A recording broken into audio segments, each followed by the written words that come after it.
Good morning. Welcome to my thought for the day.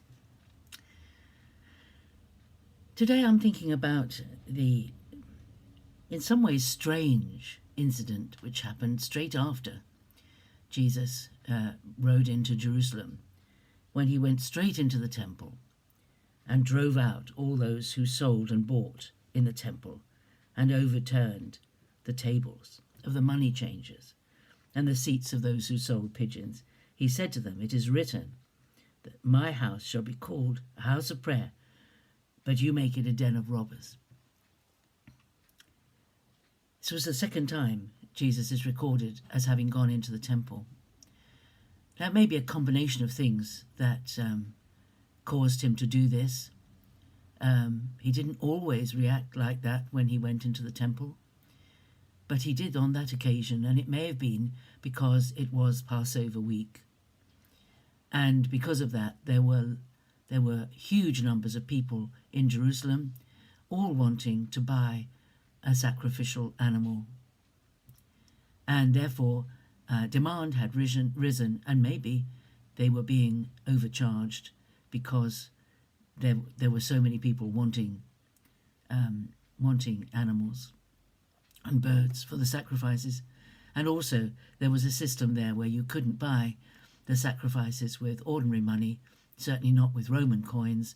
You had to change them for the temple coins and then buy in the temple coinage. And there were those who were dishonest in their dealings in the change of money, and they pocketed the excess. It reminded me, when I was thinking about it, I mean, here we are. Think about the temple. The temple was the central place of worship of God. And all this hubbub and noise was going on. It's a bit like if in, I don't know, St. Paul's Cathedral, you had a bring and buy sale or a jumble sale up and down the aisles and in between the pews. And there was a lot of noise, and maybe there was an auction as well. It could hardly be a house of prayer with all that going on. But if it was all being done dishonestly, it would add to it. You know, a lot of the prophets, the Old Testament prophets, along with their accusations to the people of worshipping false gods and disobeying some of the things that God had told them to do, there's a lot in the prophets, the minor prophets, the last 12 books, which talk about dishonesty and about abusing the poor and treating people badly. Amos is a great example. In Amos 8, if you get the chance to read that today, Amos says, Hear this, you who trample upon the needy and bring the poor of the land to an end, who say, when will the new moon be over so we can sell grain, and the Sabbath that we may offer wheat for sale, that we may make the ephah small and the shekel great, and deal deceitfully with false balances, when we can buy the poor for silver and the needy for a pair of sandals, and sell the refuse of the wheat. God hates dishonesty. He hates that attitude of greed. We see it all the time in our society. We're seeing it at the moment, that although oil barrel prices have gone down, the price at the pumps hasn't. And although the price of the pump at the pumps has gone down quite a lot, prices in the shops are still going up. We see it all the time. People lining their own pockets instead of dealing fairly. Robbing people in what looks like a legal way. That's what they were doing in the temple. That's what many people are doing. Dishonesty, robbing people. And why do I think that that's what was at the heart of it? Jesus said, you have made it a den of robbers. Honesty in all that we do is so important. Because when you think about it, how did Jesus describe our arch enemy? In John 10:10, he said, "The thief comes only to steal and kill and destroy. I have come that they may have life and have it abundantly.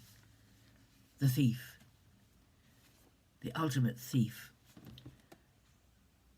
the one who would by thievery, by robbery, steal from everybody, steal their happiness, steal their peace of mind, steal their faith, steal their life, steal and destroy.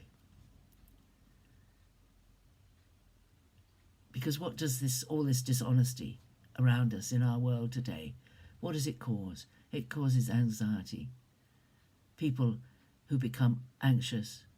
Misrepresentation of things also causes anxiety. We have to realize that God is much bigger than all of this, and God is able to provide for us every day of the week.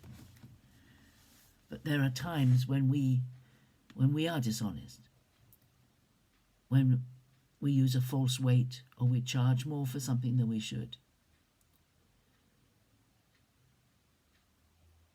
Times when we are not honest in our dealings. Jesus went into that temple and threw them all out, overturned everything. He didn't kill any of the animals. He didn't hurt any of the people. He simply said, this is not the right thing to do. This is not the way it should be. Our worship of God, the word for worship, is about work as well as singing and being in church on Sunday. We worship God in the way we live our lives. And it's something to think about. It's a thought for the day. I'll see you again tomorrow. God bless you. Have a great day. Bye-bye.